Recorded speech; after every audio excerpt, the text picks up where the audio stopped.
საღამოშვიდობისა მეგობრებო, ეს არის გაზაფხულის 15 მისამართი რადიო სივრცის. შესაბამისად თქვენ უყურებთ პირდაპირ ეთერს, ყოველთვის პირდაპირ ეთერია და უსმენთ პირდაპირ ეთერში ჩვენს გეოპოლიტიკურ ტოქ-შოუს დიდი სივრცე. მე ვარ ამ ტოქ-შოუს წამყვანი ვაკა გორგილაძე და ჩემი სტუმრები დღეს ყავს არაჩვეულებრივი დუეტი, ნანა დევდარიანი, ჟურნალისტი, პუბლიცისტი და შოთა თხელიძე, პოლიტოლოგი. სხვა რაღაცების, ბევრი რაღაცის თქმა შეგვიძლია ჩვენ სტუმრებს, როგორც წესი, პრაქტიკულად ყველა ჩვენი სტუმარი უნივერსალურია, მაგრამ აი ამით შემოვიფარგლოთ. რითი მინდა რომ დავიწყო. დღევანდელ გეოპოლიტიკურ მენიუში არის ბევრი ესეთი გემრიელი ამბავი. შევეცდებით ყველა ამ ძირითადი ამბის მიმოხილვას, მოდით აი ძირითადად მოკლე შევეცდები აღწერას ამ მოვლენების და შესაბამისად პროდიუსერს ვთხოვ, რომ შესაბამისი ვიდეოებით ჩავრთოთ. ტრამპმა დაასრულა თავისი ვოიაჟი ახლო აღმოსავლეთში, ეს იყო პირველი ოფიციალური გასვლითი შეხვედრები ტრამპის პრეზიდენტობის მეორე კადენციაში. 3 დღეში ტრამპმა მოინახულა საუდის არაბეთის სამეფო, ყატარი და არაბეთის საემიროები. ამ ვიზიტების შედეგად ტრამპმა შეთანხმებების მეშვეობით დააგროვა 3 ტრილიონზე მეტი დოლარის კონტრაქტები. პარალელურად მსოფლიო უკვე 2 დღის განმავლობაში თვალყურს ადევნებდა რაღაც უცნაურ პერფორმანსს, რომელშიც რუსეთი და უკრაინა ერთმანეთს პირდაპირ მოლაპარაკებების გამართვით ემუქრებოდნენ. ასე პუტინის მოწოდებაზე პირდაპირ მოლაპარაკების გამართვის თაობაზე სტამბულში, ზელენსკი რატომღაც ჩადის ანკარაში და უკვე იქიდან მიმართავს პუტინი მასთან პირისპირ შეხვედრის გამართვის თაობაზე, რომელიც პუტინს არ მოუთხოვებია. მოკლედ, ყველაფერი დასრულდა იმით, რომ რუსეთის და უკრაინულ დელეგაციის შორის შეხვედრა დღეს გაიმართა სტამბულში, აი ახლა გზაში ვკითხულობდი ამბებს, დასრულდა ეს მოლაპარაკებები. რუსეთი რაღაც ოპტიმისტურ განწყობას ავლენს, რუსული დელეგაცია ყოველ შემთხვევაში, უკრაინელების კომენტარების შესახებ ჯერ არაფერი ვიცით. მოკლედ ამ ამბებსაც განვიხილავ ჩვენ დღევანდელ გადაცემაში. ამასობაში ტრამპი ძალიან მაგრად ერთობა არაბეთში. გთხოვთ ჩართოთ ვიდეო, აი სადაც თმებით ცეკვავენ გურიები. ჯერ ტყებოდა გურიების ცეკვით საემიროებში და შემდეგ კი აბუ-დაბის სინაგოგაში გააკეთა განცხადება თავისი ებრაული წარმოშობის შესახებ, რითიც გაკვირვებული ფოთვა გამოიწვია არა მხოლოდ არაბეთში, არამედ საკუთარ სანათესაოშიც. ამასთან ერთად უნდა ითქვას, რომ ტრამპის საახლობლოს ისედაც არ აკლდა ნერვიულობა, ვინაიდან და გთხოვთ აქვე სკრინი გვანახოთ, ვინაიდან ფედერალური საგამოძიებო ბიუროს ყოფილმა ხელმძღვანელმა ჯეიმს კომიმ 3 დღის წინ ფრიად ბრაულის მეტყველი კრიპტოგრამული შეტყობინება განათავსა X პლატფორმის საკუთარ გვერდზე. საქმე ისაა, რომ კომი სოციალურ ქსელებში გამოქვეყნა ფოტო, აი ნიჟარებით, რომლებიც ციფრებად 86 და 47 იყო განლაგებული და შესაბამისად 86-47 იყო ასახული ამ ნიჟარებზე და ნუ რას ნიშნავს? კრიმინალური ბანდების სლენგზე ნიშნავს მოკალი. თუმცა ლიბერალური მედია ამბობს, რომ ეს არის ბარმენის სლენგიც და ნიშნავს იმას, რომ შენ არასასურველი სტუმარი ხარ და წადი. მაგრამ რა თქმა უნდა, ჩაეჭიდა ტრამპის გუნდი ჩაეჭიდა აი ამ ყველაზე ბრუტალურ შეტყობინებას, რომელიც ტრამპის ლიკვიდაციისკენ მოუწოდებდა და ტრამპ უმცროსი სწორედ ამაში დაანაშაულა კომი და გუშინ ეროვნული დაზვერვის დირექტორმა უკვე ტუსი გაბარტმა პირდაპირ მოუწოდა შესაბამის სამსახურებს კომის დაპატიმრებისკენ. მოკლედ მთელი ამბავი ატყდა, კომი მერე წაშალა ეს გვერდი და საერთოდ რაც უფრო მეტი მესმის ამ ამერიკელ ყოფილი თუ მოქმედი პოლიტიკოსების შესახებ, მათ არადეკვატურობაში სულ უფრო, მაგრამ ეს უკვე მასობრივი მოვლენა გახდა, ამას ვამბობ. აი აქვე გამახსენდა კიდევ ერთი აი ბავშვობაში ჩარჩენილი სახის მქონე ამერიკელი კონგრესმენი ჯო უილსონი, რომელიც ტრამპს ამოფარებული საქართველოს მთავრობას უკვე პირდაპირ ემუქრება. სხვათა შორის საქართველოს სამთავრობო დელეგაცია დღეს არის ტირანაში, აქაც გვაქვს ეს კადრები, ალბანეთის დედაქალაქში ევროპული გაერთიანების სამიტში იღებს მონაწილეობას. თუმცა გუშინდელი ევროვიზიის შემყურე მივხვდი ჩვენ არ ვართ ღირსნი ევროპის. მოდით გავხსნათ ჩვენი რა დავარქვა დებატები ფლაც არ არის პრინციპში მივესალმები დებატებსაც. მოდით გავიხილოთ პირველი ამბავი, ანუ ეს არის ტრამპის პირველი ვიზიტი საუდის არაბეთში, ყატარში და საემიროებში. მართლაც შთამბეჭდავი თითქოს შედეგებიდან გამომდინარე 3 ტრილიონის კონტრაქტები, თუმცა იქ არის ძალიან ბევრი კონტრაქტი, რომელიც ეხება სამხედრო მრეწველობას. ბევრი კომენტატორი, მათ შორის ამერიკელი ამბობს, რომ ეს არ არის რეალისტური კონტრაქტები, ვინაიდან ამერიკულ სამხედრო სამრეწველო კომპლექსს არ აქვს სიმძლავრეები, რო შეასრულოს. გარდა ამისა, საუდის არაბეთს თურმე რამდენიმე წლის წინ ქონდა გაფორმებული სხვა არანაკლებად შთამბეჭდავი შეთანხმება პენტაგონთან და როგორც ამბობენ იგივე ექსპერტები, მხოლოდ 30%-ით არის შესრულებული. ანუ სიმძლავრეებში არის პრობლემა. გარდა ამისა, პენტაგონს აქვს უამრავი სხვა ხელშეკრულება, კონტრაქტი იგივე ტაივანთან, იგივე ევროპულ ქვეყნებთან და როგორც წესი არ სრულდება არც ერთი. ან სრულდება 10%-ით, 15%-ით. გარდა ამისა, დანარჩენი თანხა ითვალისწინებს გრძელვადიან ინვესტირებას, მაგალითად წლიანი ვადით. ამასთან დაკავშირებით ბევრი ხსენებს არაბულ ანდაზას, რომ სიტყვას ფასი არ აქვს. ამდენად მოდით ახლა ჩვენ განვიხილოთ არა მხოლოდ ამ ჭრილში, არამედ ისრაელი გამოთქვავს თავის აღშფოთებას, განსაკუთრებით ჟურნალს ინფორმაცია მასთან დაკავშირებით, რომ ამერიკელები პირდაპირ ხამას ელაპარაკებიან. რომ ამერიკა უფრო გაამკაცრებს თავის პოლიტიკას პალესტინასთან დაკავშირებით, გაამკაცრებს ისრაელთან მიმართებაში და აღიარებს პალესტინას. აი რას ფიქრობთ ამ ყველაფერთან დაკავშირებით, მოდიშოთ ჩვენი დავიწყოთ. დავიწყებ იქიდან, რომ ტრამპმა დაარღვია პირველი პრეზიდენტობისასაც და მეორე პრეზიდენტობისას ის ტრადიცია, როდესაც შეერთებული შტატების პრეზიდენტები პირველად მიდიოდნენ მეზობელ ან კანადა, ნუ ძირითადად ან მექსიკა, პირველ ჯერზეც მაშინ საუდის არაბეთში ჩავიდა. კანადას საკუთარ ტერიტორიაზე მიიჩნევს და ამიტომ აღარ ჩავიდა. აღარ ჩადის. ხო, ამიტომ ეს უკვე ტრადიცია გახდა ტრამპისთვის არაბულ ქვეყნებში პირველი ვიზიტი. ეს ვიზიტები რამდენიმე მიმართულებით იყო საინტერესო. პირველი ეს იყო ინვესტიციების მოზიდვის კუთხით, თავარი მოტივი ტრამპის, რომ მიეღო ანუ შეერთებული შტატების ეკონომიკაში შემოვიდეს რაღაც ბუსტი, დიდი თანხების და აი ეს რეინდუსტრიალიზაციის გეგმა, რომელიც აქვს ესე განცხადებული და ყადაღებული თემა, მის თავარი დაპირება მაგას პლატფორმის თავარი დაპირება, აი ამ რეინდუსტრიალიზაციას მისცეს ბუსტი, ანუ თანხები თვითონ შეერთებულ შტატებში ვერ მოიძია და წავიდა და სავარაუდოდ ეს არის უფრო პოლიტიკური ზეწოლის შედეგი ეს ინვესტიციები. აი როგორც ახსენეთ, ახლა ეს ინვესტიციები იმ მასშტაბებისაა, რომ ეს პრაქტიკულად თეორიულად შესაძლებელია განხორციელდეს, მაგრამ პრაქტიკაში მაგალითად ყატარი იყო თუ ემირატები შეიპირა $1,400,000 ინვესტიციის მოზიდვის შესახებ. ჯამში ეს არის ამერიკის შეერთებული შტატების ბიუჯეტის ნახევარი. ხო, 10 წლის ვადაში უნდა განახორციელოს ყატარმა ეს თანხა. წინა პრეზიდენტობისას საუდის არაბეთთან დადო სამხედრო კონტრაქტი შეერთებულმა შტატებმა $100 მილიარდი ღირებულების და როგორც ახსენეთ, ეს არ განხორციელება ამ თანხის ოდენობის შეიარაღება არ შეუწყიდია მაშინ საუდის არაბეთს. მეორე მნიშვნელოვანი თემა აქ არის ჩინეთის დაბალანსების პოლიტიკა არაბულ სამყაროში. ჩინეთი საკმაოდ აქტიურია მონარქიებთან მიმართებაში. ის ეხმარება, ანუ საკმაოდ გრძელვადიანი კონტრაქტები უკვე აქვს ჩინურ მხარეს 5G ტექნოლოგიების განვითარების, ციფრული ეკონომიკის გაციფრულების მიმართულებით. უკვე არის ეს პროცესი უკვე დაწყებულია. ეს გეგმა არსებობს საუდის არაბეთში, რომ 2030-ისთვის უნდა გახდეს რაღაცა მოდერნული ეკონომიკა საუდის არაბეთში და არ იყოს მხოლოდ ნავთობის სექტორი, წამყვანი ეკონომიკური სექტორი.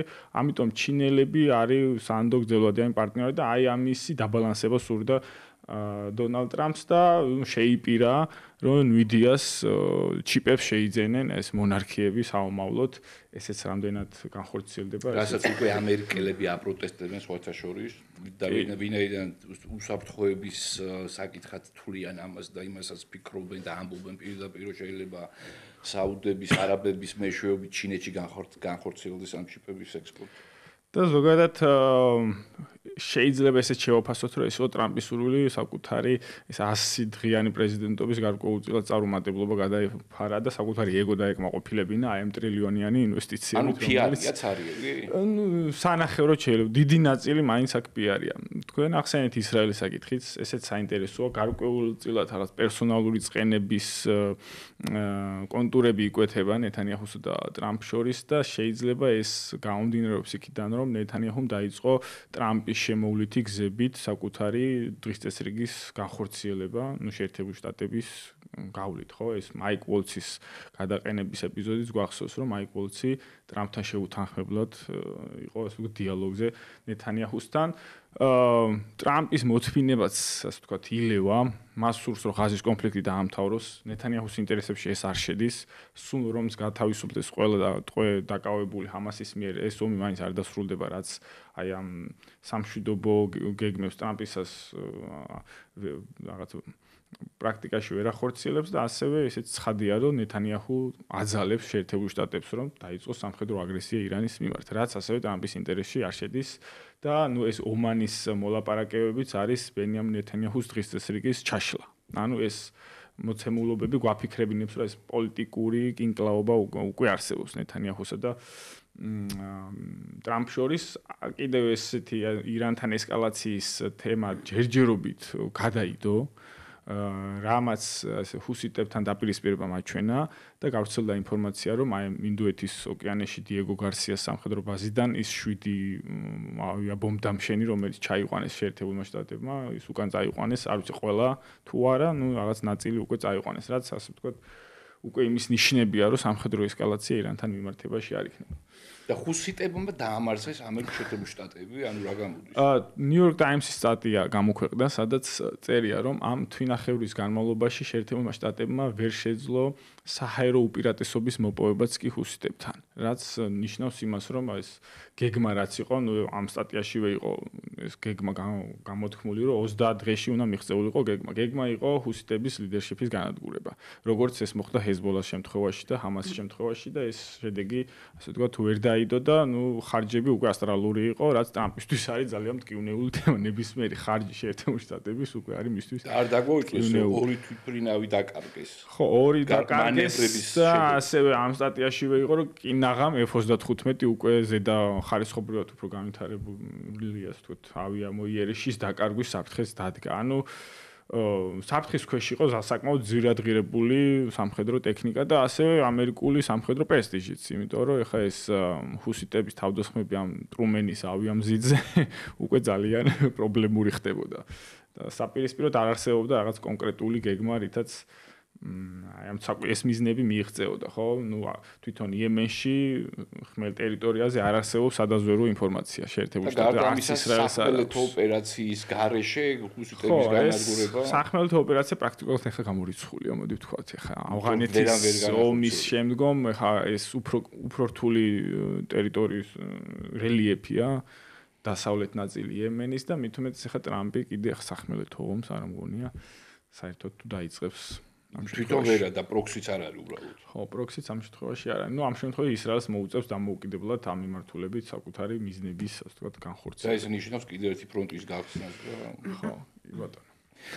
და კიდევ ერთი კითხვა მაქვს, არ დაგვაუწყდეს, რომ ეს შეთანხმება სამშვიდობო პრაქტიკულად ჰუსიტებსა და ამერიკელებს შორის არ ითვალისწინებს რაღაც ვალდებულებებს ჰუსიტების მხრიდან ისრაელთან მიმართებაში.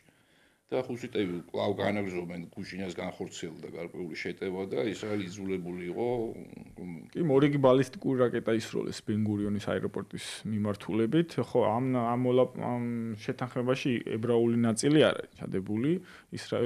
ჰუსიტები ჩვეულებრივად გააგრძელებენ ებრაული გემების ბლოკადას და თავდასხმას ისრაელის საჰაერო სივრცეზე. ანუ გაცხადებული პოლიტიკა აქვს, რომ ისრაელის საჰაერო სივრცე უნდა ჩაუკეტოს. ჩვენი, ასე ვთქვათ, თავდასხმებით.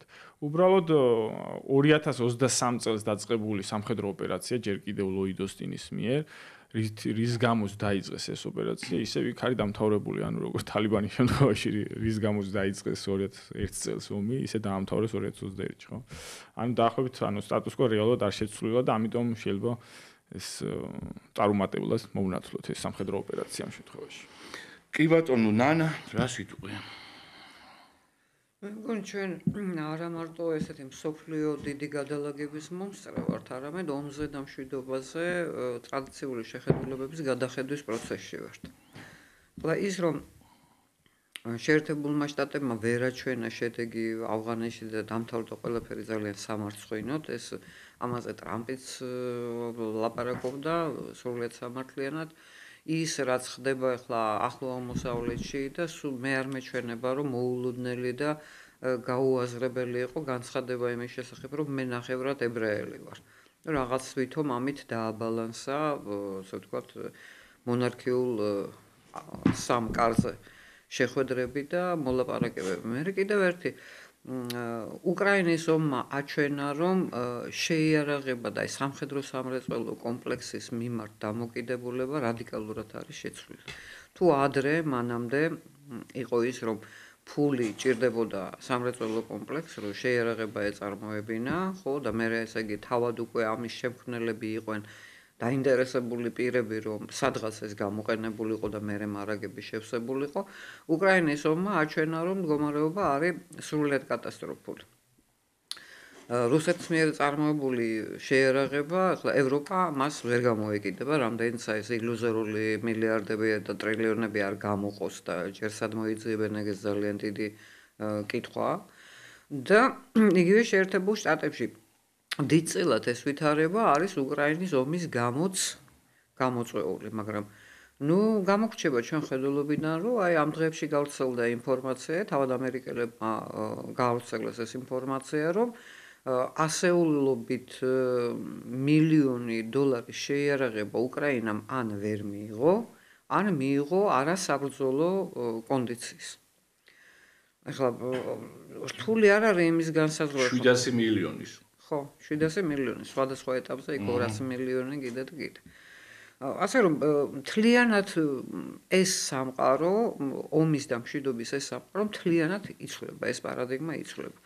ახლა ის რომ ტრამპს უნდა, რა თქმა უნდა, ეკონომიკური, ასე ვთქვათ, რეზულტატის ჩვენება, იმიტომ რომ პირველ რიგში ის მართლა მოწყობილია როგორც ბიზნესმენი და ხედავს ეკონომიკურ წარმატებულ პოლიტიკას, წარმატებას თავისას, მისი პოლიტიკისას, ამაში არაფერი უცნაური არ არის. ეხლა ეს თანხები იმის არ იყოს, ჩინეთს დაუწესა ტარიფები 140% და მე ჩამოვიდა 20%. ეხლა აქ ეს ინვესტიციები, ეს ახლა ხომ მოქმედებს შეერთებულ შტატებში უამრავ ადამიანზე, ეხლა უბრალოდ ობივატელზე კი არა, იმ ადამიანებზე, ვინც მიმულები არიან აი ამ წარმოებებს და უკვე ანგარიშობენ ამ თანხიდან რა შეიძლება, რა ბენეფიტების მიღება შეუძლია არა მარტო ქვეყანას, არამედ პირადად მას და მის ოჯახს, ხო? მაგრამ ჩინეთზეც მოქმედებს. ჩინეთზეც მოქმედებს, მაგრამ ჩინეთი ხო განსხვავებით ტრამპის მაგვარი პრეზიდენტისგან ან ევროპელი პოლიტიკოსებისგან განსხვავებით, ჩინეთი ანგარიშობს 1-300 წლით წინ. არ ეჩქარება ამ წუთში, რაც საჩქარა იყო 2000-იანებში მან მოაგვარა უამრავი წიაღისეული და მადნები აფრიკის კონტინენტზე და ესე იგი მე-16 საუკუნეში ძალიან ცუდად გაუთuliათ ეხლა ის ოპიუმის ომები მასენდება, დანა საბასიზე.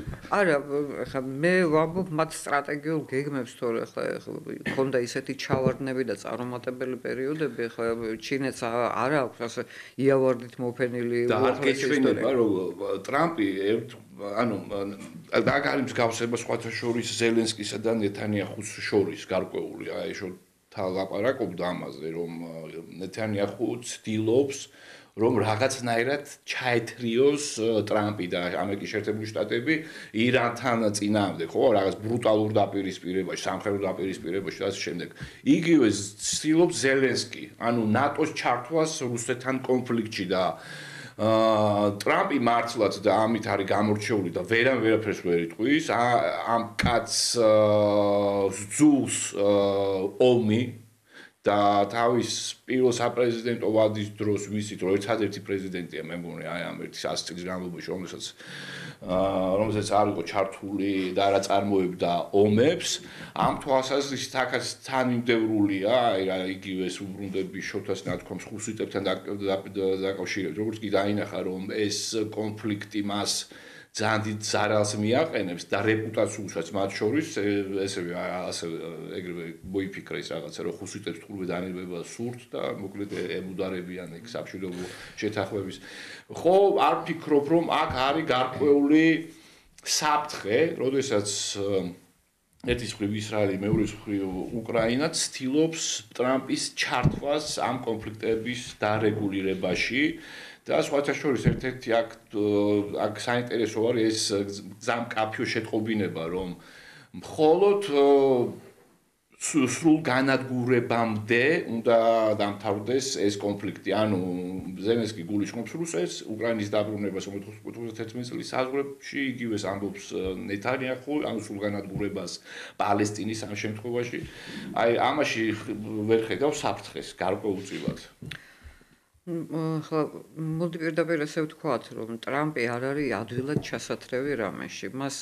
მისი გაცხადებული პოლიტიკური მიზანია, რომ ის უნდა იყოს მშვიდობის პრეზიდენტი და უბრალოდ მშვიდობის კი არა, მთელს მსოფლიოში მშვიდობის დამყარების პრეზიდენტი. ის მიყვება ამ ხაზს. ეხლა რაც შეეხება ირანს, დღეს გააკეთა თუ გუშინ გააკეთა განცხადება იმის შესახებ, რომ გარკვეული შეთანხმება ირანთან უკვე მიღწეულია, რაც მაშინვე უარყო ირანმა. მაგრამ ან ხო თქვა, რომ გარკვეული შეთანხმება მიღწეულია. ის ახდენს დემონსტრირებას იმისა, რომ ესკალაციაზე არ წავა, ყოველ შემთხვევაში ამ ეტაპზე ნამდვილად.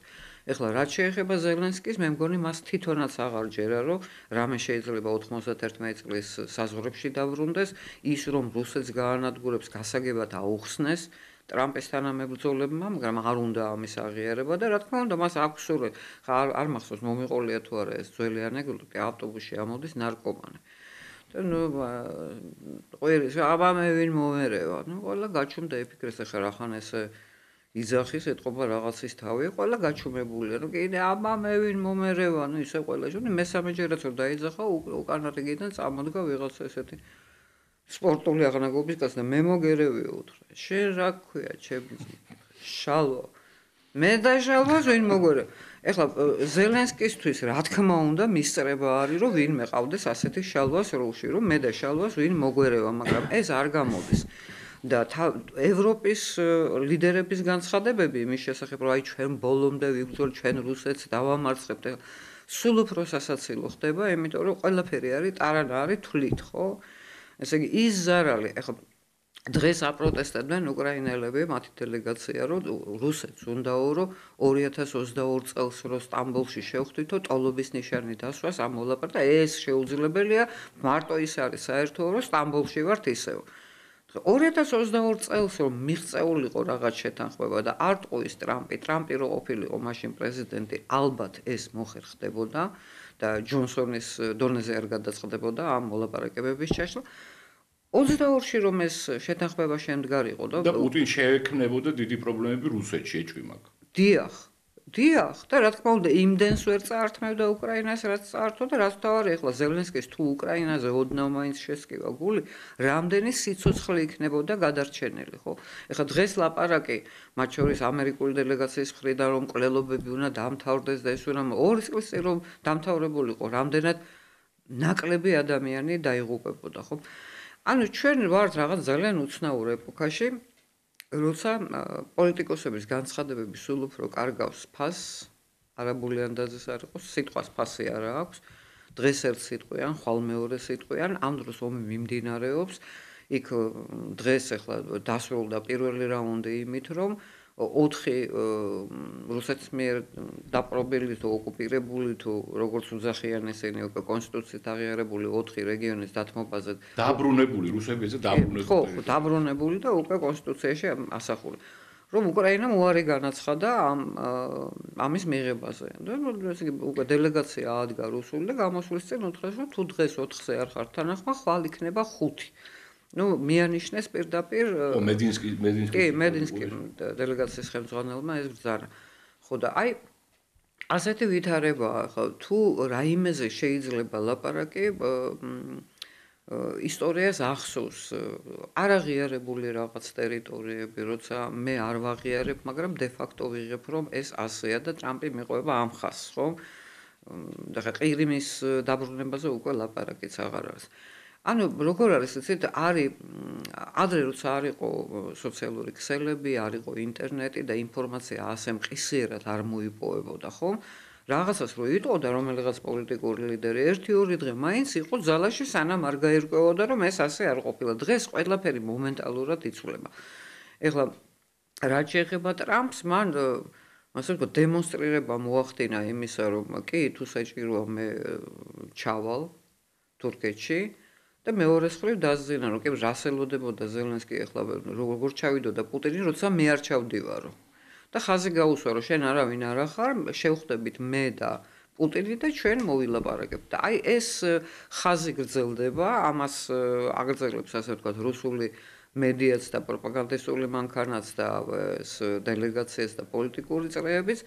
ერთი სიტყვით სანამ არ მომზადდება და ეს კიდევ 3-4 კვირა არ იქნება ალბათ, იმიტომ რომ ახლა ჩვენ ყველაფერი არ ვიცით რაზე მსჯელობენ კულუარებში, სანამ არ ჩათვლის რუსეთი, რომ საკმარისი მიიღო ამ მოლაპარაკებებში. მანამდე ეს შეხვედრა ვერ შედგება და ეძახიან იმას მომზადება ჭირდება, რა თქმა უნდა, ყველა შეხვედრა ჭირდება მომზადება, ტრამპსაც ჭირდება მომზადება. ეხლა ეს ვოიაჟი ამ კუთხითაც განვიხილოთ ჩვენ, რომ დემონსტრირება მოახდინა, აი ძლევამოსილი, ასე ვთქვათ, ტურნესი და ძალიან დიდი ფასიანი საჩუქრებიც მიიღო, ხო? ასე რომ რა ვიცი, საფრთხეს მე ძირითადად ხედავ იმაში კი არა რომ ტრამპს ჩაითრევენ რომელიმე ამ პროცესში, არამედ იმაში რომ არც ერთი მხარე არ არის დაინტერესებული ომის შეწყვეტით სინამდვილეში. ხო, და ეს ძალიან უცნაურია განსაკუთრებით მიკვირს უკრაინელთა აი ამ ხარის ამ პოზიციები, მაგრამ მანამდე სანამ მინდა რომ გავაგრძელოთ ამ თემაზე, ამ მოლაპარაკების თემებზე, აქ არის ერთი ესე იგი ანუ უამრავი ინფორმაცია ვრცელდებოდა მათ შორის რუსულ სეგმენტში და რუსულ სეგმენტში გავრცელებული ინფორმაცია ხშირად ემთხვეოდა დასავლურ მედიაში არსებულ ინფორმაციას კერძოდ.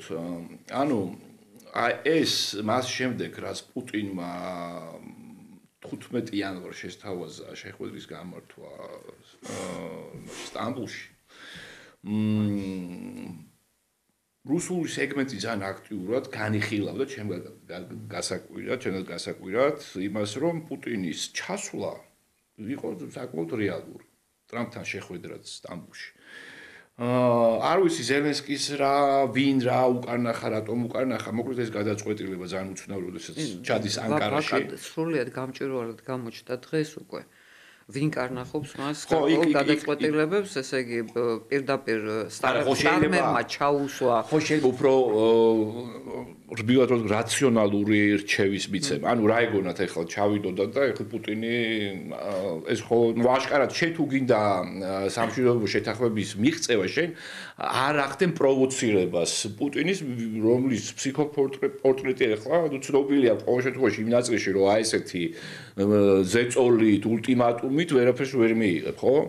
მაგრამ სხვა რამის თქმა მინდა, საქმე ის არის რომ აი ის პაუზა 30 დღიანი ზავი, რასაც სთავაზობდა, ესე იგი ევროპა პრაქტიკულად ულტიმატუმის სახით ასევე, ხო? ამ ზავს ლობირებდა სი ძინპინი და რაც მთავარია ბრაზილიის პრეზიდენტი ლიუ სილვა, რომელიც იყო ჩასული ჩინეთიდან მოსკოვში თითქოს და უკვე კორტეჟი მიემართებოდა კრემლისკენ, გაისმა იქ რაღაც ზარი პუტინის მხრიდან და მოკლედ შემდეგ უკვე რამდენიმე წუთში ლილუმ შეწყვიტა მოძრაობა კრემლისკენ და დაბრუნდა აეროპორტში და გაფრინდა ბრაზილიაში. აქ ამბობენ რომ ეს ზეწოლა ხორციელდებოდა ასევე ჩინეთის მხრიდან, რომ ჩინეთის გარკვეული საერთო ინტერესი ევროპელებთან და ამიტომაც იყო ჩართული მათ შორის ბრაზილიის პრეზიდენტი. და თითქოს და პუტინმა ძალიან მკვეთრად დაანახა თავისი განწყობა და რაც მთავარია, ეს ხო გარკვეული დემარშია სი ძინპინის მიმართაც. ანუ პუტინსა ძალიან შეზღუდული მანევრირების შესაძლებლობა აქვს ამ თვალსაზრისით, ხო?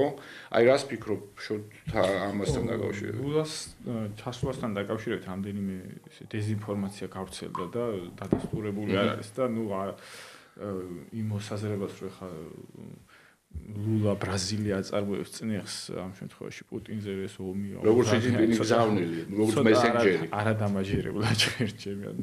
ხო. ანუ თავიდან პუტინის სტამბოლში ჩასვლის მოლოდინები რატო გაჩნდა, ჩემთვის გაურკვეველია, იმიტომ რომ მისი განცხადებიდან ჩანდა ორი რამე, რომ ეს პროცესი თუ დაიწყებოდა ეს მოლაპარაკებები, ეს იქნებოდა სტამბოლის 2022 წლის პროცესის გაგრძელება.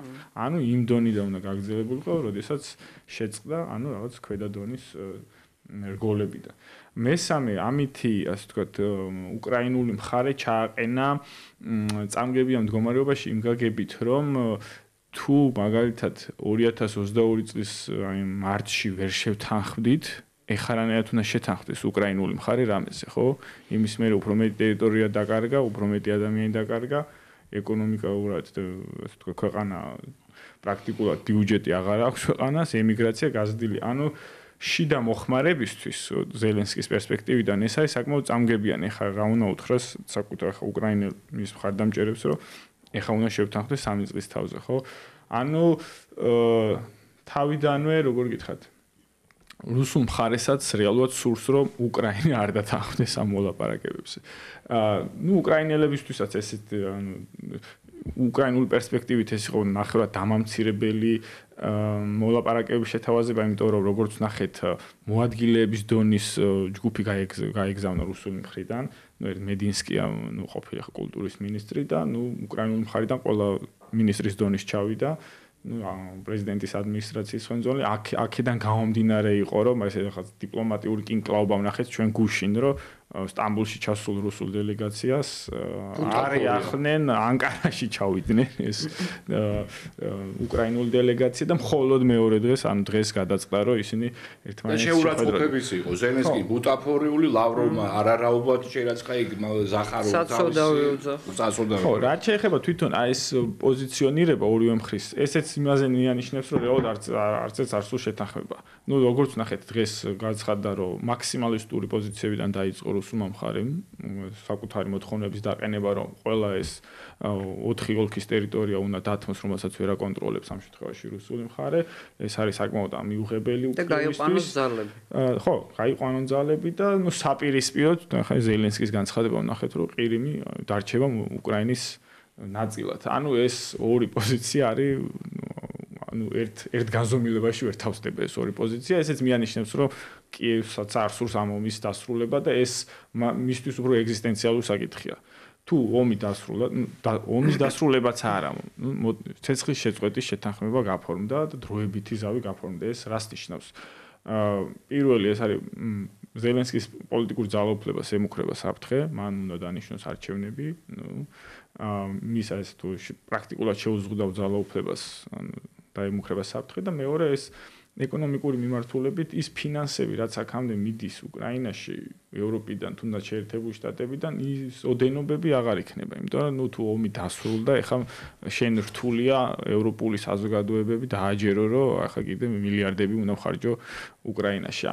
და ნუ ამ ხრივ ანუ პოლიტიკური ისტაბლიშმენტის თვითგადარჩენისთვის სურს რომ ეს ომი არ დასრულდეს ამ პოლიტიკური ისტაბლიშმენტი მესმის კი უკრაინის პოლიტიკური ისტაბლიშმენტის პრობლემა ეს და უბრალოდ ეს მათი პრობლემა ამერის პრობლემა ქვეყნის პრობლემად იქცა მაგრამ ევროპელებს რა უნდათ ევროპელების შემთხვევაც იგივეა თუ ეს კონფლიქტი დასრულდა იგივე კითხვები ჩდება ამ ევროპული პოლიტიკური ისტაბლიშმენტის მიმართ თუ ანუ რისთვის ვიომეთ ამდენი, რატო დავხარჯეთ ამდენი თანხები, ამდენი შეიარაღება და ასევე კიდევ ერთი საკითხი იყო.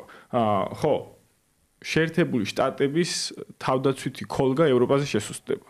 ანუ თუ რუსებთან დაალაგდა სიტუაცია, რაღაც თუნდაც რაღაც დროებითი მშვიდობა დამყარდა, მაშინ ეს ტრამპის მის საგარეო პოლიტიკური მიმართულება, რომ ევროპელებმა საკუთარ თავზე უნდა აიღონ საკუთარი უსაფრთხოების უზრუნველყოფა, ეს მიმართულება უფრო გაძლიერდება და შეერთებული შტატების შეიძლება კონტინგენტი შემცირდეს, ეს განცხადებები ბოლო თვეების განმავლობაში ისმოდა, რომ აი 20,000-ით შევამცირებთ პოლონეთში და ბალტიისპირეთში მდგომ კონტინგენტებს, ანუ ამ მიმართულებას უფრო მეტი ბიძგი მიეცემა. ამიტომ ესეც ევროპელებისთვის მიუღებელია, ევროპელებს სურთ რომ მაქსიმალურად დატოვონ შეერთებული შტატები ევროპის სცენაზე და ნუ ეხლა თუ ყველაზე მაქსიმალისტური მათი სურვილია რომ უშუალო კონფლიქტში, უშუალო თუ არა, ანუ მაქსიმალური სამხედრო ჩართულობა აღმოუჩინოს კიევს ამ ომში. ეს არის მათი ინტერესი ამ შემთხვევაში. უზესეც რაღაც უცნაურია, ვინაიდან გუშინ წინდელ გადაცემაში, გუშინ წინ აიმართა ხო ეს ეფშტეინის კუნძული და იქ ესე იგი მოუყევი სპენელს შვეიცარიაში ერთ-ერთ კანტონში გამართული სასამართლო პროცესის შესახებ, მოკლედ შვეიცარიის ამ სასამართლომ ნებართვა მისცა ერთ-ერთ ანონიმურ ინვესტორს, მაგრამ ეს პოლიშინელი საიდუმლო ყველაფრის რო ეს არის ამერიკული კომპანია. მოკლედ ამერიკულმა კომპანიამ უნდა განახორციელოს ეს გარიგება და შეიძინოს ორივე ეს რა ქვია იმას ჩრდილოეთ ორივე მილის. და ცხადია რომ აქ ხდება შემდეგი იამალზე არსებული ეს საბადოების შესყიდვა ამერიკელის მხრიდან და ამ ესე იგი მილების მეშვეობით მომარაგება ევროპელის. არა, საბადოების შესყიდვა არა. არა, გაზის შესყიდვა გულისხმობ, ნუ ეხა იამალიდან. სხვათა შორის მაგ პროცესის საპასუხოდ არის რომ აი ეს მე-17 თუ მე-18 სანქციების პაკეტი ზუსტად Nord Stream-ებს შეეხო. რომ ევროკავშირი კატეგორიულად არ აღადგენს აი ამ. მაგრამ საქმე ისაა რომ ამერიკელი ინვესტორი როცა ყიდულობს ამას, ხო, ეგ შეიძლება ამ სანქციები და მით უფრო არ დაგვიწევს ის რომ სავაჭრო ომი ევროპელებსა და ამერიკელებს შორის ჯერ კიდევ მიმდინარეობს, იქ ჩინელებთან არის რაღაც გარიგება და არაბებთან, ევროპელებთან არა. ეს ერთი მომენტი, მეორე მომენტი ევროპა ჯერ აი რაღაც გუშინ მიიღეს ხო მე-17 პაკეტი, უკვე ალაპარაკდა მე-18-ზე და საუბრობენ ტოტალურ ემბარგოზე. თანაც უკვე საუბარი არის არა მხოლოდ ევროკავშირის, არის უკვე აი ამ ევროპულ სხვადასხვა სტრუქტურებში, რომელშიც საქართველოს შედის და იქ მონტენეგრო და სერბეთი და ასე შემდეგ, მათ შორის კავკასიის ქვეყნები, ჩვენთან ერთად აზერბაიჯანი და სომხეთიც. ამდენად აი ეს ესკალაცია შენი აზრით, ნანა, რამდენად სახიფათოა? რამდენად შეიძლება, ნუ აი შეიძლება რაღაცა გარკვეული პირობების შექმნით პუტინსაც შეუზღუდო მანევრი, ტრამპსაც შეუზღუდო და არჩევანის წინაშე დააყენო რაღაცა არჩევანი არც დაუტოვო. ხო, შემთხვევით ხო არ არის ჯერ Financial Times-ი შემთხვევით არაფერს არ წერს და არ აქვეყნებს, ხო? დღევანდელია თუ არ ვცდები, ან შეიძლება გუშინდელი პუბლიკაცია, სადაც გაანალიზებულია სანქციების პოლიტიკა რუსეთის მიმართ და პირდაპირ გამოცემა აძლევს შეფასებას, რომ აი სრული სისულელეა ეს სანქციები რუსეთის წინააღმდეგ და არც ეფიქროთ, რომ ამას შედეგი მოყვება და მეტიც რუსეთში იმდენი დარგი განავითარეს ამ იმპორტაზამის შენის, რასაც უზახიან, ხო, იმპორტის ჩანაცვლება, ხო?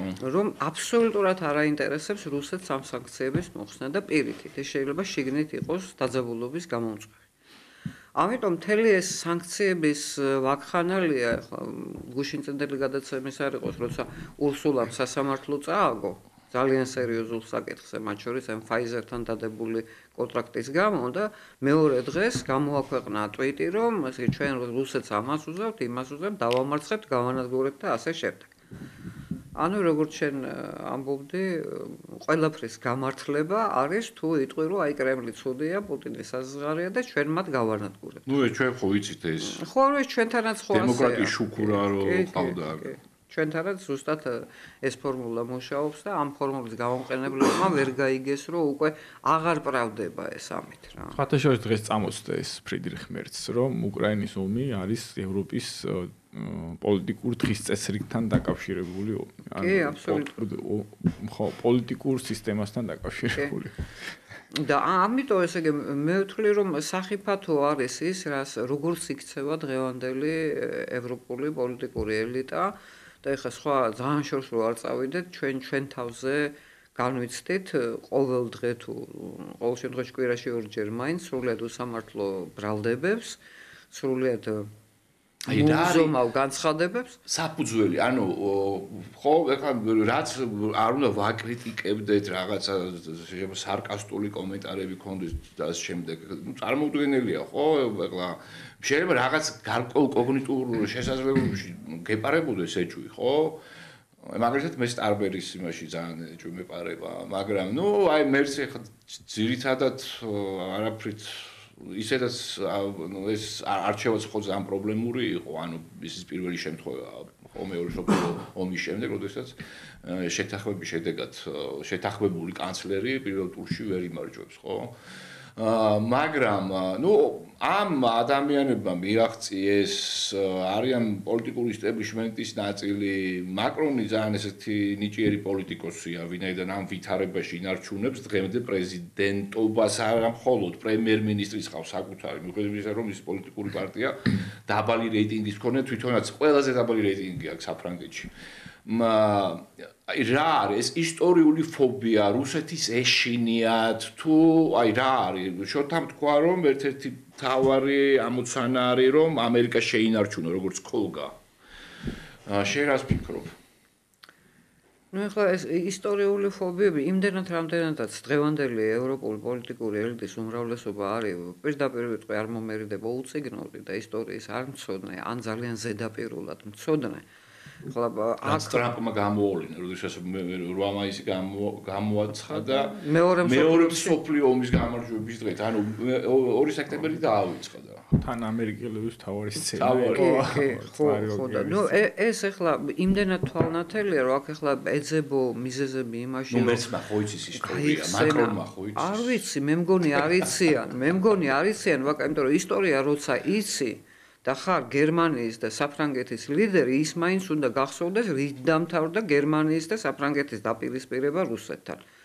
და ახლა აღარაფერს აღარ ვამბობ იმაზე, რომ მთელი ევროპა ერთიანად იყო ჩართული ომში საბჭოთა კავშირის წინააღმდეგ. და ახლა რამდენიც არ უნდა იძახოს, რომ მაგათ გაიმარჯვეს, ან როგორც შენ გიყვარს თქვა მოგებული დარჩნენ, მატერიალურად შეიძლება დარჩენ მოგებული. ამერიკა დარჩა მოგებული. ხო, კი, მაგრამ ეს ხო სულ სხვა, საქართველოს ყავს მეტი დაღუპული მეორე მსოფლიო ომში, ვიდრე შეერთებულ შტატებს და ვიდრე ბრიტანეთს, ხო? ზუსტად ეგრე არ არის, მაგრამ კი, ზუსტად ეგრე არის, თუ დათვლი და შეადარე. პროპორციულად რა თქმა უნდა მეტი გაქვს, შენ გაქვს დემოგრაფიული დარტყმა.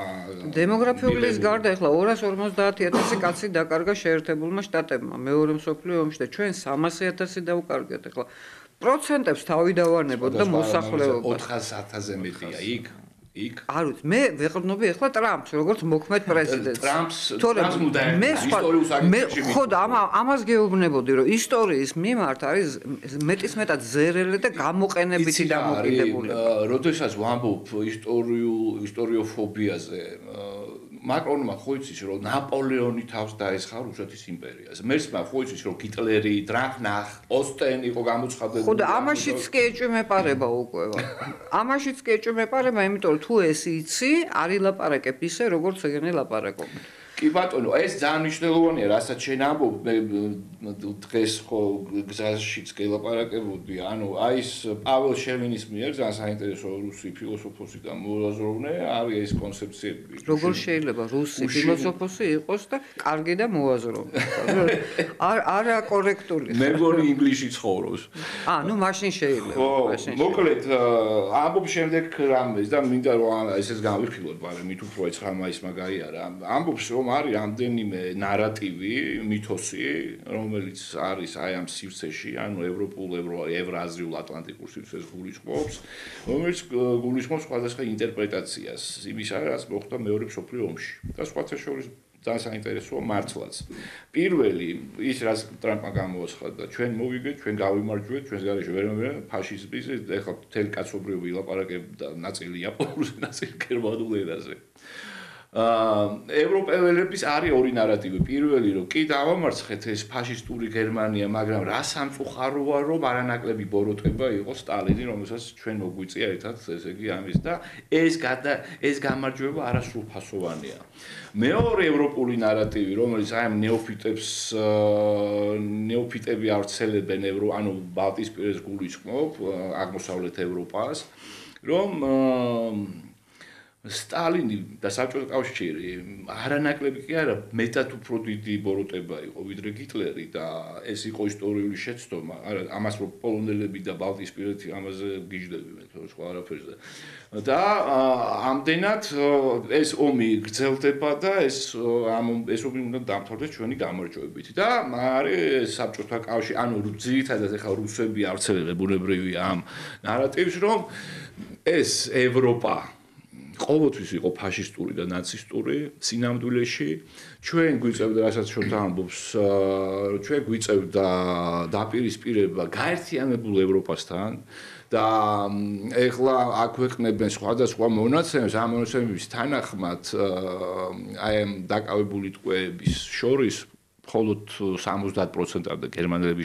შეადგენენ, ანუ საკმაოდ მაღალი მაჩვენებელია სხვა ერებთან მიმართებაში. ანუ ჩვენ ვიცით, რომ იყვნენ ფრანგები, მთელი რამდენიმე დივიზია, ესპანელები, რა თქმა უნდა, ცისფერ დივიზია, მე მგონი, სკანდინავიას რამდენიმე ასევე და ბალტიისპირეთს და ასე შემდეგ და რუბინელები ყველა მთლიანად და აი ამ ნარატივების ბრძოლაში ის ახო არ არის შემთხვევითი რომ ძალავენ ამ აღლუმებს კი არა აი ამ უცნობი ჯარისკაცის საფლავთან მისვლაც კი არის პრობლემა ბალტიისპირეთში და აღმოსავლეთი ევროპის ზოგიერთ ქვეყანაში უკრაინაში აქ დამთავრდა აბსოლუტურად აქ მე მგონი აი ეს ახალი მითოსი ევროპული, არა ახალი, არამედ უკვე გამოცხადებული, აი უკრაინაში აქტივიზდება ყველაზე მეტად. თქვენ როგორ ფიქრობთ, ამ მითოსების არსებობა შემდგომ ისტორიულ პროცესზე და აი ამ დამოკიდებულებას რუსეთსა და ევროპებს შორის რა გავლენას მოახდენს? იმიტომ რომ რუსები ამბობენ, რომ ადრე თუ გვიან ჩვენ მაინც დავლაგდებით ევროპელებთან.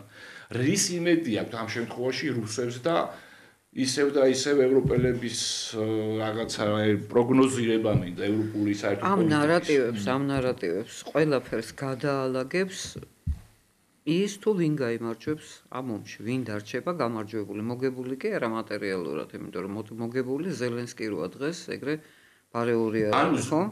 ანუ ბოლომდე უნდა წავიდეს ევროპა რუსებთან დაპირისპირებაში. ევროპა მოდი ესე პირდაპირ ევროპა არაფერზე არ მიდის, ლაპარაკობს, ლაყბობს მხოლოდ და აკეზებს უკრაინას, რომ უკრაინა შეაწყდეს ამ რუსეთს და შედეგებიც ხედავთ ჩვენ როგორია. ეხლა ამ ასე ვთქვათ მითოსებს დიდი მნიშვნელობა კი არა აქვს ამ წუთში. მნიშვნელობა აქვს იმას, რომ რუსი ხალხი მთლიანად არა ალბათ, მაგრამ რუსი ხალხის უმეტესობა დღეს ხედავს საკითხს სწორედ ასე, რომ ესენი ყველანი არიან ფაშისტები. და ამათ უნდათ მოკლან ის, რაც ჩვენი ყველაზე დიდი მონაპოვარი ხა, ყველა ხო არ დაარქვა სტალინმა იმას სვიშენნაია ვაინა, ხო, წმინდა ომი არა. ნაწილი ცდილობს მიისაკუდროს, მეორე ნაწილი ცდილობს რევანშს და ისინი არიან ფაშისტები. ერთი არის გასაოცარი, რომ ევროპელებმა ისტორია კი არა, ისიც არიციან როგორია რუსების ფსიქოტიპი.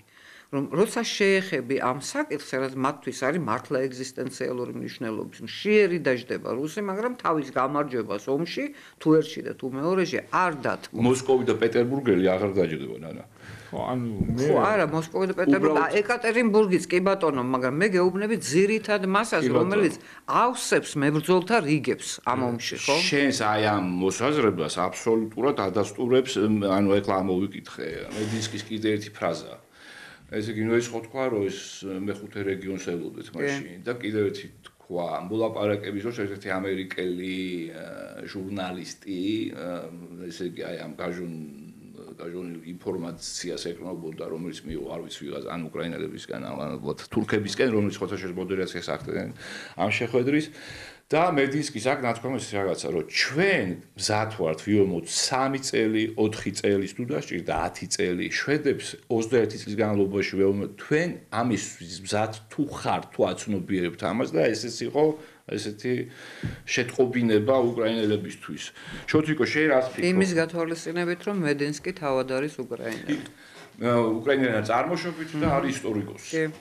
ხო, მე გადაცემაში ვახსენე კიდევაც, რატო არ აქვს არანაირი რაღაცა ემოციური მიმართება ევროპულ მხარეს აი ამ 9 მაისთან და რატო არ აღნიშნავენ და აღნიშნავენ რაღაცა ევროპის დღეს, რომელიც რაღაცა ევროკომისიის რაღაც შექმნას თუ რაღაცას უკავშირდება, ხო? არც მაასტრიხტის ხელშეკრულება 8 მაისს არ დადებულა და რაზე იმობა მე ვერ მეხყვი. ფაშიზმი ეს არის კაპიტალისტური მონათხრობელობა, რომელიც იყო ის სტადია, სადაც ევროპული კაპიტალიზმი, იმპერიული კაპიტალიზმი ადრე თუ გვიან მივიდოდა. აი ამ საფეხურზე გადასვლას შეუშალა ხელი აი მეორე მსოფლიო ომმა და საბჭოთა კავშირმა და ამაზე არის რომ აქვთ ასე ვთქვათ ელიტებს რეაქცია დღემდე. ანუ ის რომ დღეს ევროპული ელიტები არ აღნიშნავენ არ აინტერესებს და კიდევ ასე ვთქვათ აი რევანშისტული განწყობები აქვთ რუსების მიმართ ეს იმას ნიშნავს რომ ეს ელიტები რეალურად არიან მემკვიდრეები იმ ასე ვთქვათ ომთაშორისი პერიოდის ელიტების ხო ხა ბიოგრაფიას ჩანს ეს ჩვენ გადავხედოთ ხა ბრიტანეთში ანტისემიტიზმი უფრო ძლიერი იყო მე მგონი ვიდრე გერმანიაში და საფრანგეთშიც უფრო დიდი ანტისემიტიზმი გავიხსენოთ ეს დრეიფუსის საქმე და ანუ ეს ორი ქვეყანაც არ განსხვავდებოდა არაფრით მაშინ აი 30-იანი წლების ფაშისტურ გერმანიასთან უბრალოდ რაღაც ესეთი რადიკალური გადაწყვეტები იმ შემთხვევაში მათ არ ქონდათ თორე ჩვენ ხო გვახსოვს ახლა ბრიტანეთის იმპერია რასაკეთებდა ხო ბენგალიში და კენიაში და ფრანგები ალჟირში და ასე შემდეგ ხო ამიტომ ეს ფაშიზმ მეორე მსოფლიო ომის ყოფილა ფაშიზმთან ბრძოლა. ეს იყო საკუთარი იმპერიების გადარჩენისთვის ბრძოლა ბრიტანეთის პერსპექტივიდან, რომელშიც რო დაინახა შეერთებულ შტატებმა, რომ შესაძლებლობა იძლეოდა რომ თელი ეს იმპერიული მემკვიდრეობა თვითონ მიიღო ბრიტანეთისგან, მაშინ ჩაერთო ამ ომში და გარდა ამისა, წითელ მოედანზე ის რომ ჩინური და სხვა აზიური ქვეყნების ეს არ იყო შემთხვევით. ხო და ჩვენ როგორც ახლა მესამე სამყაროს ხალხი, რომელიც არასდროს ყოფილვართ რაღაცა განვითარების ცენტრი ჩვენთვის სხვანაირად უყურებთ ამას, ხო ეს არის რაღაცა ნაციზმის იდეოლოგიასთან წინააღმდეგობა, სადაც ჩვენ ვართ მსხვერპლი, პოტენციური მსხვერპლი და არ გვინდა რომ ვიყოთ მსხვერპლი. შეთიკო აქ ძალიან დიდი მნიშვნელობა აქვს ერთ ფაქტორს, რომელსაც რატომღაც ყველა უშვებს მხედველობიდან არ აქცევენ ყურადღებას. არის ის რომ საბჭოთა სოციალური ექსპერიმენტი ეს ხო პირველი შემთხვევა მსოფლიო ისტორიაში, რომელმაც დააფუძნა თანასწორ ადამიანთა სახელმწიფო. იქ შეიძლება ბევრი ლაპარაკო ტერორზე, რა გზებით ხდებოდა ეს, მაგრამ ის რომ ადამიანები გახდნენ თანასწორი და ამ დღესაც რომ არისტოკრატიული ელიტა ცდილობს ევროპა მართოს, აი იქიდან გამოვიდა ამ პარადიგმიდან. ამას ყველა უშვებს მხედველობიდან. ამ მესამე სამყაროზე მქონდა ეს რეპლიკა. განათლების სისტემა, უფასო ჯანდაცვის სისტემა, შესაძლებლობები ყველაფერი. შესაძლებლობები 8 საათიანი სამუშაო დღე, უამრავი. ჩვენ ხა საბჭოთა კავშირის აპოლოგეტიკა გამოდის, მაგრამ ეს მაგრამ არა ევროპა მერე ამ გზით წავიდა, იმიტომ რომ საბჭოთა მაგალითი ხონდა თვალწინ, ხო? ასე რომ შევაფასოთ რა დღეს რომ არის 195 ქვეყანა და არა 50 მსოფლიოში, ეს არის საბჭოთა კავშირის დამსახურება. აი მეორე მსოფლიო ომში სოციალისტური ბანაკის გამარჯვება მიცა ის ემანსიპატორული ბიძგი მსოფლიოში ჩაგულ ხალხებს რომ კოლონიალიზმის ცხოვრება. ხო, რომ დღეს რომ აფრიკა თავისუფალია სამხრეთ ნუ ასე შემდეგ ასე. ჩინეთის რო სისტემასთან დაკავშირებით მინდოდა კიდევ ანუ მაშინ აი ამ იმპერიული კაპიტალიზმისთვის აი ეს ახალი მოდელი იყო კატეგორიულად მიუღებელი ისინი, იმიტომ რომ ისინი კარგავდნენ იმ სტატუს კოს, იმ პრივილეგიებს, რაც ასე ვთქვათ, საუკუნეების განმავლობაში ძალიან მუდროდ გადაყარა ლევან ბერძენიშვილმა საჯარო ბიბლიოთეკიდან ლენინის თხზულებები.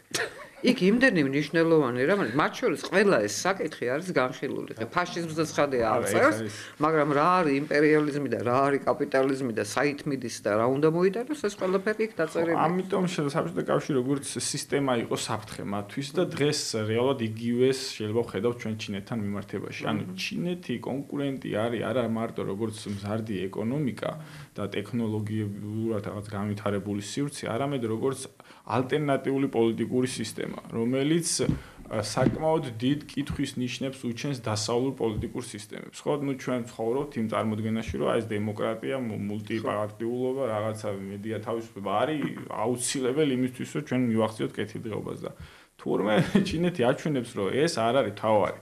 თავარი არის რაღაც ეკონომიკური დაგეგმა, რაღაც სახელმწიფოს ინიციატივები და ანუ რაღაცა სხვა ფორმა არის შეძენილი. სადაც არ არის მართლობაში მსხვილი ოლიგარქატი, ანუ პოლიტიკური ჯგუფი წყვეტს, ასე ვთქვათ, ქვეყნის განვითარებას და არა მსხვილი კაპიტალი. და ეს არის მათთვის რაღაცა შიშის მომგვრელი და აი ეს სისტემური წინააღმდეგობაც არსებობს. ერაყში და ლიბიაში რაც მოხდა, მაგიტომ არ მოხდა? იმიტომ რომ დაახლოებით ეს სოციალური სისტემა იყო. და მიუღებელია, იცი რა, თვალნათლივ ხედავს ერთი ჩვეულებრივი რიგითი ადამიანიც კი, რომ სადაც სოციალური სამართლიანობაზეა სახელმწიფო ორიენტირებული, ხო, ის უნდა მოაშთონ, გადატრიალება უნდა მოახდინონ, ომით უნდა შევარდნენ. და მე ახლა ლიბიაში რა მოხდა? მთელი ეს ნავთობი, რომელიც ემსახურებოდა მოსახლეობის კეთილდღეობას, ხო, ნაწილდებოდა. ხელში ჩაუგდეს იმ ტომების ბელადებს, რომლებიც ოლიგარქები შეიძლება ჯერ არ არიან, მაგრამ აქეთ ისწრაფვიან, რომ მათ ხელში იყოს ეს სიმდიდრეები აკუმულირებული. სხვა არაფერი არ არის. კი ბატონო, და მონათა ბაზარია ტრიპოლი. რა, ისიც უნდა ვთქვათ, რომ ლიბია იყო ერთ-ერთი ყველაზე სოციალური სახელმწიფო კადაფის დროს, ახლა კადაფის ვიბარცევა სხვადასხვა დამოკიდებულება ჰქონდეს, მაგრამ ფენომენალური სოციალური პროგრამები, რომელიც ნაწილდებოდა მთელი დოვლათი აი ამ მოსახლეობაში, სწავლების საფასური, საცხოვრისი, განათლების მიღება, მკურნალობა, მოკლედ და ის კიდე რომ რა თქმა წყალი უფასო უდაბნოში. და გარდა ამისა დემოგრაფიული პოლიტიკა ხო ახალისება ისა მაგრამ ეკონომიკური ინიციატივები რაც აფრიკას ეხებოდა ანუ ერთიანი ვალუტის შექმნა მაგას გარდა იქნებოდა უზრუნველყოფილი და მოკლედ ეს არის ბევრი ცოდვა ამ თვალსაზრისით რა თქმა უნდა დასავლეთს და ჩინეთის აბსოლუტურ ვეთახვები შოთას ანუ პოლიტიკა რომ ერთიანი ბედი უნდა გააჩნდეს ყველა ერს კაცობრიობის, ხო? ის რომ ჩინეთი ეხლა აავლენდა რაღაცა აგრესიას და ეს ექსპანსიონიზმის პრაქტიკა არ გააჩნდეს ისტორიიდან არის ცნობილი ეს კი არა, მაგალითად ძალიან ბევრი რუსი პოლიტოლოგი სკეპტიკურად განიხილავს ჩინეთის ეს სახელმწიფობრიობას იმის გამო, რომ მას ეს გამოცდილება, ანუ ბრძოლაში გამარჯვების სამხედრო ბრძოლის ის არ გააჩნია. თუმცა ის რაც მოხდა ამ ხანმოკლე კონფლიქტის შედეგად გულისხმობ ინდოეთსა და პაკისტანს, უჩვენა რა რომ ესე იგი განადგურდა და უკვე დამტკიცებულია და დასტურებულია 6 თვითმფრინავი, რომელიც ეკუთვნოდა ინდოეთს. იქიდან მე მგონი 3 არის რაფალი და 1 არის მირაჟი. და ერთი სუ და ერთი მიგი. მოკლედ, მაგრამ თავარი არის ამბავი აქ იმაში, რომ ამ ჩინური თვითმფრინავის თვითღირებულება სამჯერ უფრო ნაკლებია ვიდრე რაფალების. აქ ჩინეთმა და ეს აისახავ კიდევაც ამ კომპანიის აქციებზე, ეგრეთი მკვეთრი ვარდნა აქ.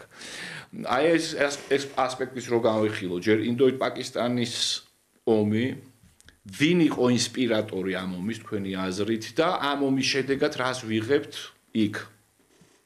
აი ამ შორეულ აზიაში, აღმოსავლეთში. მე ცოტა, ანუ ძალიან რთულია რაღაცა გარე ძალების როლი დავინახოთ აქ. აქ არის ამ ორ ქვეყანას შორის ურთიერთობის აი ეს დიალექტიკა. ინდოეთს ყავს თავისი დაფინანსებული სეპარატისტული ტერორისტული დაჯგუფებები პაკისტანში, რომელიც ძირს უთხრის პაკისტანის სახელმწიფოს და საპირისპიროდ პაკისტანს ყავს საკუთარი ტერორისტული სეპარატისტული დაჯგუფებები, ბელუჯები და იმათები და ამათ ყავთ ეს ისლამისტური დაჯგუფებები, რომლებიც აწუხებენ ქაშმირში ამ ინდოეთს და შეიძლება ეს იყო მორიგი ეპიზოდი აი ამ რუსეთ-უკრაინის ომის მსგავსია? არა, რუსეთ-უკრაინა ეს გეოპოლიტიკური ომი იყო. ნუ პაკისტანი, ინდოეთის მაინც უფრო ლოკალურად შეიძლება უფრო განიხილოთ. ნუ რა თქმა უნდა, იმას აქვს გეოპოლიტიკური ნაზონი. ეს ბრიტანეთის ისტორიული მემკვიდრეობა, ეგრაც ხდება იქ. ეს თუ შორსავთ, კი ბატონო, ეს არის იმპერიული მემკვიდრეობა რა. ანუ პაკისტანი როგორც ჩინეთის ყურებს ვერ ხედავთ აქ. ჩინეთს ეხა კონფლიქტი მის საზღვრებთან არის მისთვის კატეგორიულად მიუღებელი თან ორ მის თავარ გასაღების ბაზართან და ამ შემთხვევაში პაკისტანი აბრეშუმის გზის ერთ-ერთი მთავარი კვანძი არის და ეხა იქ რაღაცა ომი ამ შემთხვევაში ჩემი აზრით ჩინეთისთვის იყო მიუღებელი. და ინდოეთი არის კონკურენტი მსოფლიო ბაზარზე. მაგალითად ძალიან ბევრი კომპანია ცდილობს ჩინეთიდან ინდოეთში გადმოტანას და ბოლოს მაინც თქვენს რომ iPhone-ის ინდოეთში გადატანა პრაქტიკულად გამორიცხულია. ტრამპმა აუგზავნა ინდოეთს ხითი დაუქმნა. არა, ეხლა ჩვენ ეპშტეინის კონსულზე არა ვართ, მაგრამ ცოტა ესეთი კონსპიროლოგიის შემოტანაც შეიძლება. კი ბატონო. კი ბატონო, ანა შენ არა კონსპიროლოგიურს რას იტყვევს? არა, კონსპიროლოგიური კი არა, ხა არსებობს ესეთი ტერმინი სააკაშვილმა დანერგა თავის დროზე გონევრული ეჭვი, ხო? ხო და გონევრული ეჭვი გაგიჩნდება ახლა, როდესაც მე მგონი ბოკერია. არა, ეს სააკაშვილის ტერმინი იყო, წმინდა იურიდიული კოდექსში შეიტანეს. გონევრული ნიჭის საფუძველზე, ეჭვის საფუძველზე შეიძლება გარკვეული მოქმედებების განხორციელება, მათ შორის პოლიციის. ხო და რატო ამბობ, რომ ახლა წარმოიდგინეთ, თუ აი ამ როგორც თქვენ ამბობთ, ლოკალურ კონფლიქტში ჩინეთის შეიარაღებული ძალების დომინაცია აშკარად გამოჩნდა და ის ევროპული ტექნიკა და მათ შორის ორი ერთეული რუსული, ხო? ჩამოყარეს უპრობლემოდ. ეხლა ჩინეთს შეიძლება არ აქვს ხმლით ომის ისტორიული გამოცდილება და ტერიტორიების დაპყრობის, მაგრამ უპირატესობების გამოვლენის უზარმაზარი გამოცდილება აქვს, ხო?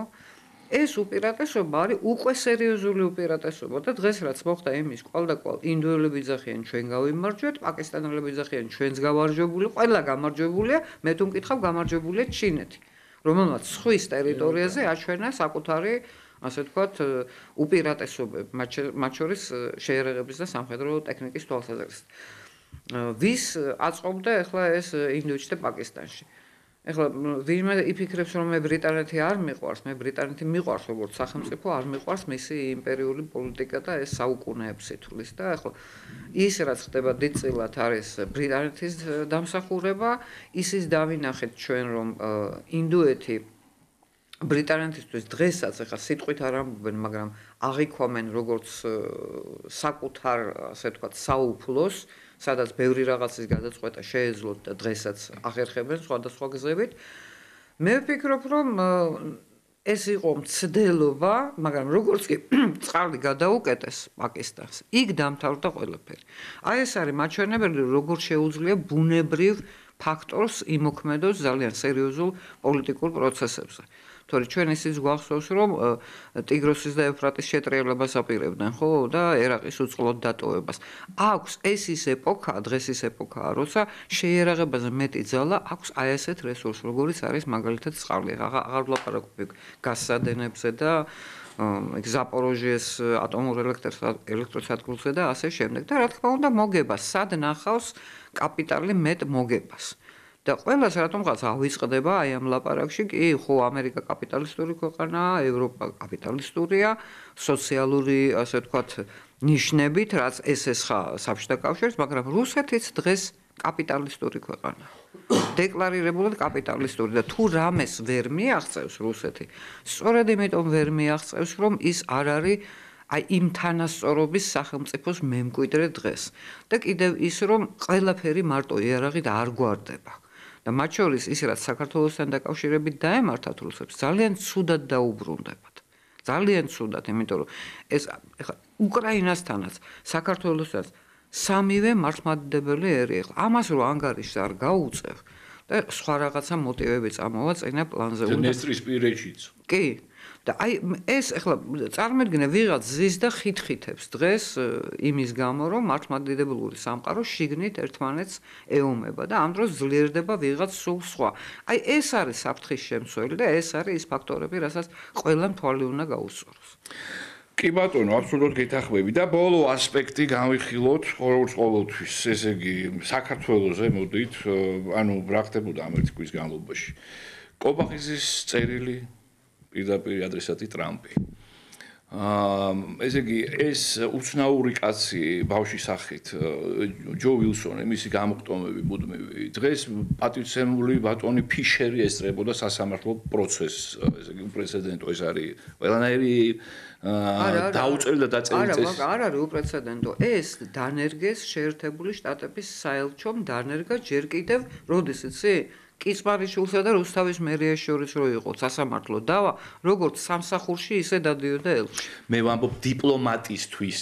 ხო და დიპლომატი იყო ისიც და იმათი დანერგილი ესენი აგრძელებენ იმავე ხაზს. დეგნანი ხო იყო უბნის კიდე სადარბაზოს პრობლემას. არა, ფარეხის თუ რაღაცის ხო? მიწისქვეშა ფარეხის წილებზე იყო ლაპარაკი. კი, ანუ აი დავხედავ ჩვენ დღეს კი არის ჩვენი დელეგაცია წასული ტირანაში, მაგრამ ვიცით ეხლა რა სიტყავს ევროპა. ევროპა ისე ვითხოვს კონსოლიდაციას რუსეთის წინააღმდეგ.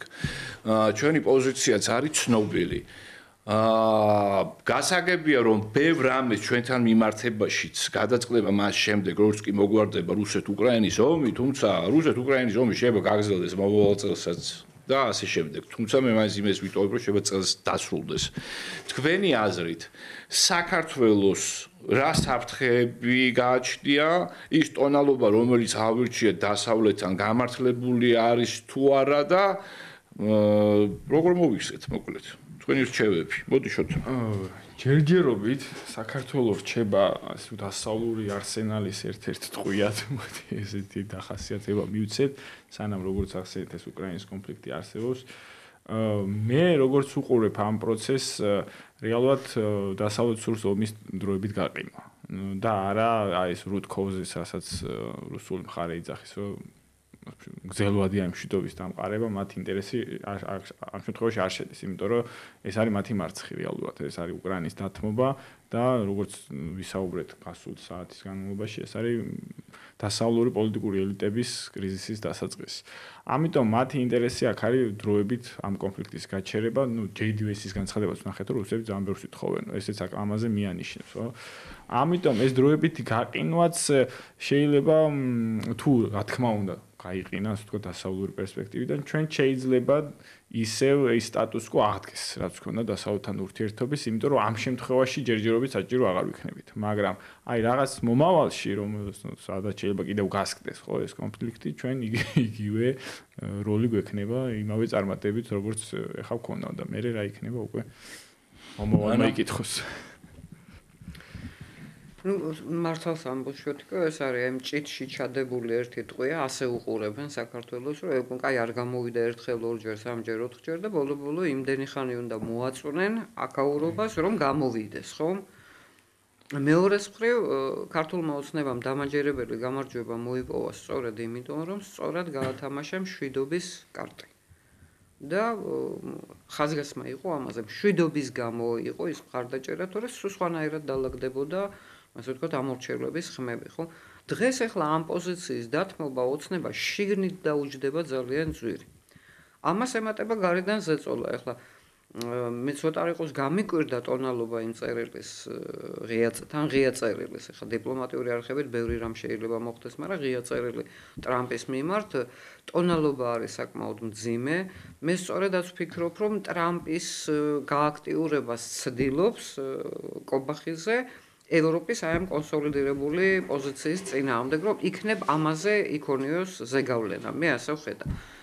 რა ვიცი, კრიზისში შედის კი არა, მე ვფიქრობ, ღრმა კრიზისშია ევროკავშირის ლიდერშიპი.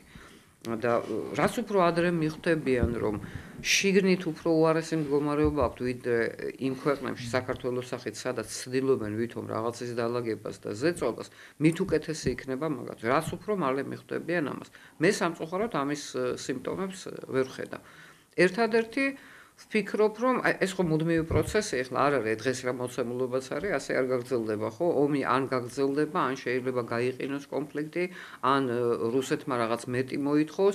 ნებისმიერ შემთხვევაში თუ შედგება ტრამპისა და პუტინის შეხვედრა, ძალიან ბევრი რაღაც გადაალაგდება სხვანაირად. და ამასობაში ალბათ ქართული ხელისუფლების სხვათა შორის ეს ბოლო ინიციატივა ელჩების, ასე ვთქვათ, მოთოკვის და ზოგის დათხოვის და ემის შესახებ. ზაზა შათერიშვილის. კი, შათერიშვილის წერილში იყო ეს. ამან გამოძახილი პოვა ძალიან ბევრ ადამიანში, ვისთვისაც ეს მუდმივი, ასე ვთქვათ, ელჩების დემარშები არის უკვე მოუწმენელი და აუტანელი. ხა, შენ სუვერენიტეტზე ლაპარაკობ, ამ დროს აშკარად ყოველდღე შენ სუვერენიტეტში ერევიან, ხო? აი ეს ყველაფერი როგორ დაალაგდება, ხა, არავის ხო ილუზია არ აქვს, რომ ხერჩინსკი თავის პირად მოსაზრებას აჟღერებს, ხო? ეს არის ევროკავშირიდან მიღებული. ხერჩინსკის ეთყობა სხვათა შორის, ხო, სახეზეც. კი. ხო და ამიტომ რა გითხრათ ახლა ყველა ფრონტზე დაპირისპირება არც ევროპას არ უნდა აწყობდეს რა და მით უმეტეს ჩვენ შემთხვევაში რისკები ჩდება იმ შემთხვევაში თუ ტრამპი გადაწყვეტს რომ ამ კონფლიქტიდან გავიდეს.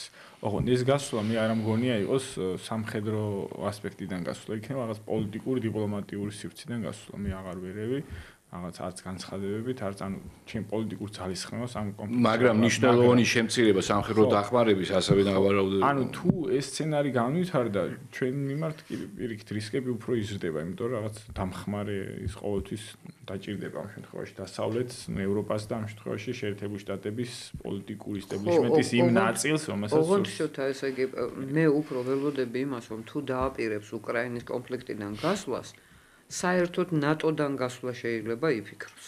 ეს ძალიან გავს ტრამპის დამოკიდებულებას კრიტიკულ სიტუაციაში რაღაცას ერთიანად ჭრის. ამიტომ ეხა აქ ჩვენი ამოცანა რეალურად უნდა იყოს რაღაც საგარეო პოლიტიკის დივერსიფიცირება და რაღაც ერთ კალათში ყველა კვერცხის ჩადება დღევანდელობაში ყველასთვის წამგებიანია ისეთ სამყაროში ვცხოვრობთ. ამიტომ ანუ პატარა ქვეყნებს ხო ან რაღაცა ყოველთვის ბელორუსის მაგალითი ამით აი შანტაჟის პოლიტიკას ეწეოდა ბოლო 20-30 წელიწადი ლუკაშენკო.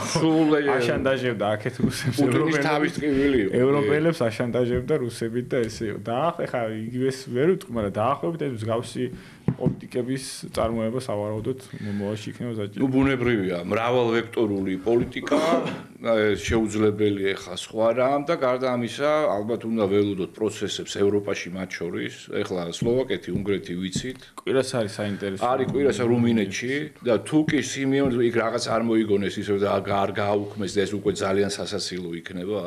ამ კანდიდატის გამარჯვება ეს ნიშნავს, რომ სამივე ქვეყანა, რომელიც ესაზღვრება უკრაინას, იქნება უკრაინის წინააღმდეგ. პირდაპირ ვთქვათ, უნგრეთის სამხედრო ნაწილებიც არის გარკვეულ მობილიზაციის რეჟიმში, უკვე საზღვარზე დაფრინავს მათი ეს მოერიშე, რაც უკრაინელებს ნერვებს უშლის. ოქტომბერშია მე მგონი პოლონეთის საპრეზიდენტო არჩევნები და იქაც მე მგონი ისეთი კანდიდატებია დიდად რო არ წყალობს. არა, იქ არის პოლონური ნაციონალიზმი ყოველთვის რუსოფობური იყო, იქ არის ხო ვარშავის მერი არის ერთ-ერთი ის რა ქვია, რაც უკრაინა ფობია ამასთან ერთად, მაგრამ ეს არაფერ შეღავას არ აძლევს. ერთადერთი ის არის, როდესაც ეს 4-ხეული ეს კვარტეტი ევროპული ქვეყნების პოლონეთის მაგივრად გააკეთეს განცხადება, რომ პოლონეთის ჯარი შეიძლება შეუერთდეს პოლონეთს კატეგორიულად უარყო ეს.